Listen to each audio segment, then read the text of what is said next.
Well, good afternoon for Friday Roundup, chat day on the 3rd of March. That property I'm looking at over here is the old Hosh farmhouse. It looked a lot better before they had that Lelandy tree that, I mean, it's a nice avenue through the front gate, but I think I preferred it when it was a full-on view of the property.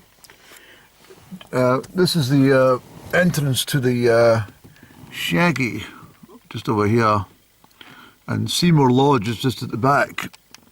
Seymour Lodge was actually a girls' boarding school.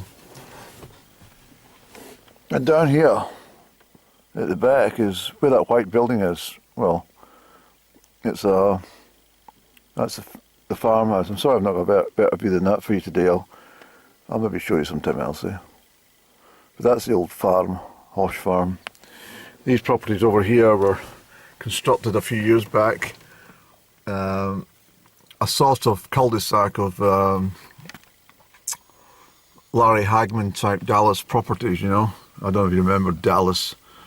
Saturday must viewing for the Middle Ages, not the Middle Ages, the middle-aged people. Mind you, I did admire Victoria Principal. She was quite stunning. She really was. She was very stunning. I think she was probably the most beautiful woman in the world at the time. Don't know what happened to her. I must search it out. Also, my favourite woman in all history was Olivia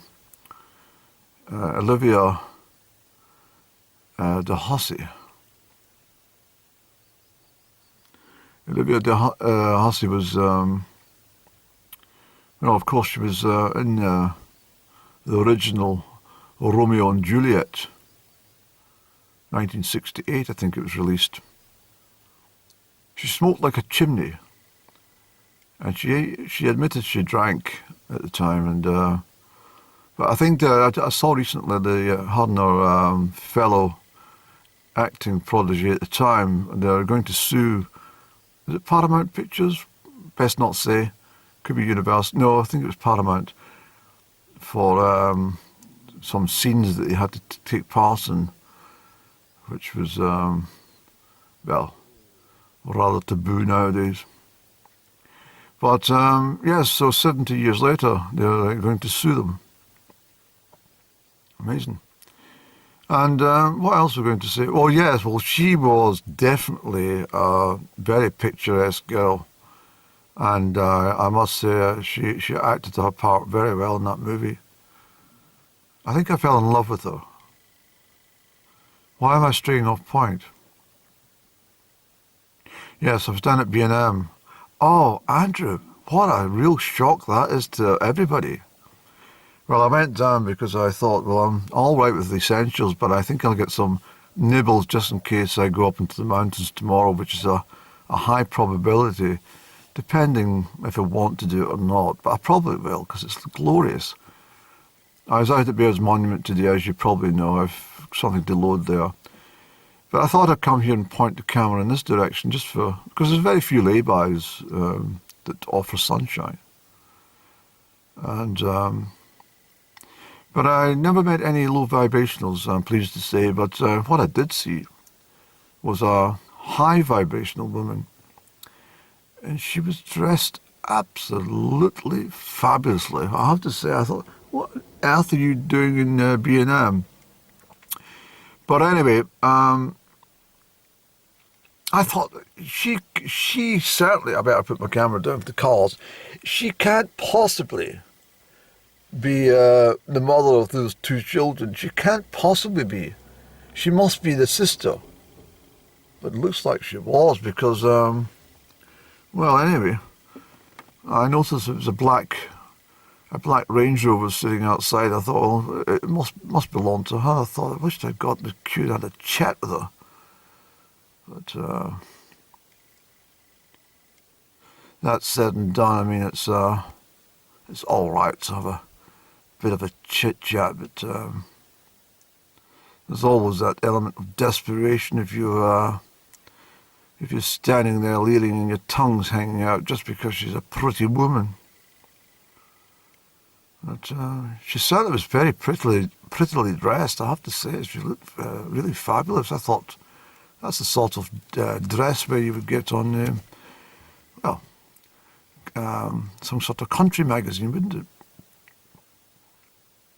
Yes, she was. She was really well dressed. I should have complimented her. I said, can I just say to you how fabulous you look? And I wonder what her reaction would have been. I said, you don't look old enough to have these children. She says, well, they're not my children. They're my little brother and little sister. Oh.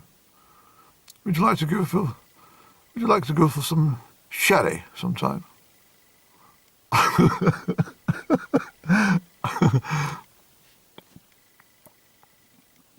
I said to the manager, and what happened was I said during my healing from the up and down episodes that there will be times where she will come marching across the front of my mind. That I very much, I suppose, is not so much me thinking about her, but her thinking of me. That telepathic bond that we have or had. Well, I suppose it does still exist in some areas, because I certainly felt, she must be thinking of me just at that moment in time. Just after 3:30 today, I think it was. So, anyway, I said to the manager, it looks like my footage is going to go. My memory of the cameras are getting loaded, speaking too long. But I said to the manager, manager, excuse me. I said, could I ask you, hold on, I need to eliminate some film, hold on.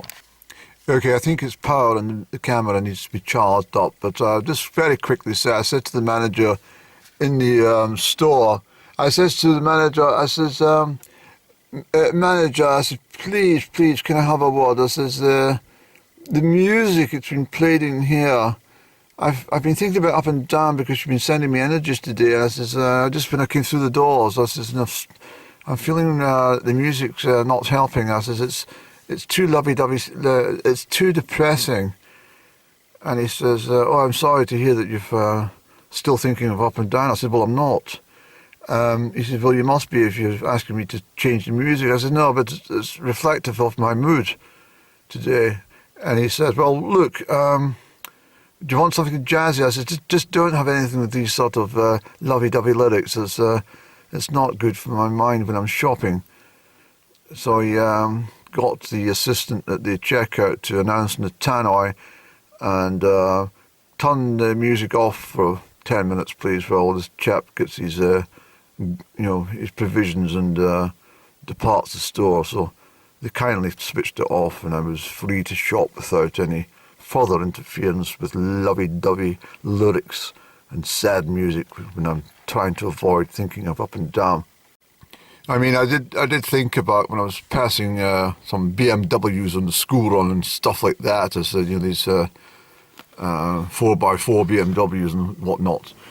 And I thought to myself, I wonder what it would like if myself and Up and Down had been in that position where I was, maybe walking away and she'd paying for her 4x4 hybrid or something, and she was zipping back and forwards on the 2 runs per day for the school run and stuff, and sitting chatting with people about silly things like dress wear and new curtains or something, drapes for the lounge or something, that sort of idle chit chat. So I often wondered what she'd be like if she was sitting talking and or perhaps she'd be sitting in a 4x4 hybrid with a chiffon scarf and waiting for the children to come out of the private school. I was busy working in Geneva or something. Yes. I wonder what kind of life we would have had if she'd sort of got her act together much earlier. Yes, and it is a bit of mystery, isn't it?